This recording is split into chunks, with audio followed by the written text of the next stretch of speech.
Hello everyone, welcome to our new video.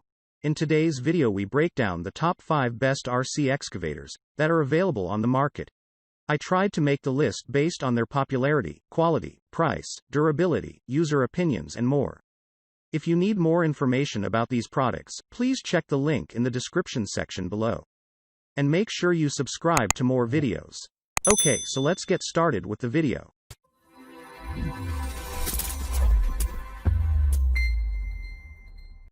Starting at number 5.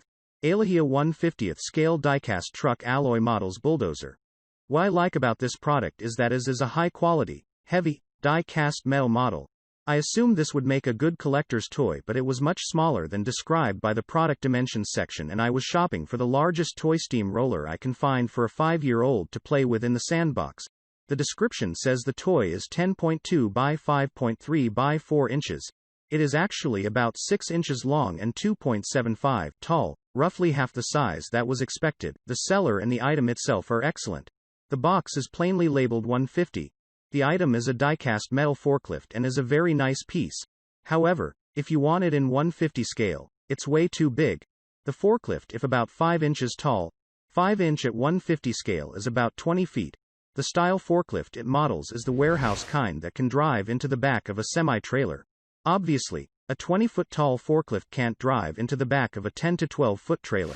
It looks grossly out of proportion to the 150 RV, city bus and tractor trailer I have in the scale. If you don't care about the scale, it is a nice piece. At number 4. TongLi 583 114 Scale Metal RC Wheel Loader. The stuff that matters, battery life on this thing is crazy good. I ran 4 separate evenings, it never slowed down. I had to have exceeded an hour easily. I finally charged it after the 4th evening of play just because. Once you become accustomed to the articulated steering, this thing is a blast. I had seen complaints about it steering slowly. Mine feels pretty reasonable and smooth, so I cannot make that complaint. Possibly part of the upgraded model. To get real push, you do need all 4 wheels in contact with the ground. With the front 2 up you just won't get the power you need. There is some, but only 2 wheels is weak. You really have to drive it like the real thing, using the bucket to give you the traction required, etc. Like most folks, I will modify the wishbone that moves the bucket to favor a more upright position when raised and a full dump when raised as well. I cannot really nail down any cons that would give one cause for pause. It does cost a little, but do realize you get what you pay for. Mine was a TongLi, if it matters, which is of course made by Hunia. I did totally received a manual for a high-end dump truck and not the loader, but I can work past that. At number 3. Double ERC Toy Trucks 120 Remote Control Car. I was pleasantly surprised with this machine. It's big. And it will really climb over some pretty big stuff. I just opened it to charge the battery before gifting to my grandson.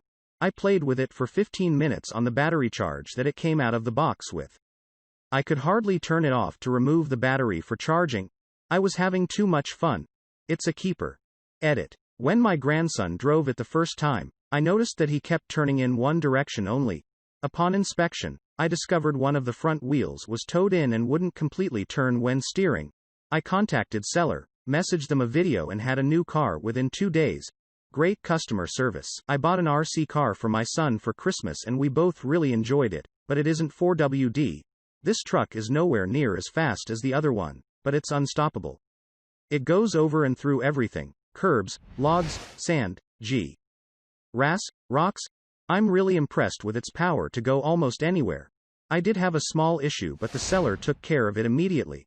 I'd say this is more appropriate for kids up to 10 because it's easier to control, but it's cool finding new obstacles to conquer. At number 2. Ailejia 1/50th Scale Construction Vehicles Dump Truck. The seller and the item itself are excellent. The box is plainly labeled 150. The item is a die-cast metal forklift and is a very nice piece. However, if you want it in 150 scale, it's way too big. The forklift, if about 5 inches tall, 5 inch at 150 scale is about 20 feet. The style forklift it models is the warehouse kind that can drive into the back of a semi-trailer. Obviously, a 20-foot tall forklift can't drive into the back of a 10 to 12-foot trailer. It looks grossly out of proportion to the 150 RV, city bus and tractor trailer I have in the scale. If you don't care about the scale, it is a nice piece. What I like about this product is that it is a high quality, heavy, die-cast metal model. I assumed this would make a good collector's toy, but it was much smaller than described by the product dimensions section, and I was shopping for the largest toy steam roller I can find for a 5-year-old to play with in the sandbox. The description says the toy is 10.2 by 5.3 by 4 inches. It is actually about 6 inches long and 2.75 tall, roughly half the size that was expected. At number 1. STEM Toys Remote Control Building Sets. I bought this RC car as a gift for my 8-year-old son, who assembles Lego toys often. It was a very cool Sundays project which was a great bonding and fun experience. I would say, it's very advanced for an 8-year-old to build by himself. The direction are similar to Legos. The remote control require 3 AAA batteries. The final car is amazing. Works very well in our little off-road track backyard. He especially loved to go over obstacles. Would buy again in a heartbeat. See for yourself. This is a fun little toy for general building, but as others have said, you are most likely to be missing a few pieces, so it would be risky to give as a gift if the person receiving wanted to build the exact model. I bought it to use as a mobile platform for a spare reversing camera I had so I could inspect crawlspaces. The battery connection was a little loose in both kits and so neither charged initially. After troubleshooting, we took apart the battery compartment and pushed on the battery connector, and that worked. I suggest you make sure the battery and controller function well before putting the car together. The cars are pretty durable for the cost and the fact that they are in 300 pieces. After a couple days of use, the tracks have become loose and don't want to stay connected to each other. It would be great to have more spare tracks. At this rate, probably a whole additional set included in the kit, as the toy will not work without secure links between the 37 track pieces. Both kits have experienced this issue with the tracks. Thank you for watching, guys. I hope you liked this video. If this video was helpful to you, please remember to leave a like, comment, and subscribe to my channel for more videos. If you have any question related to this product, you can leave a comment below and I'll get back to you as soon as possible.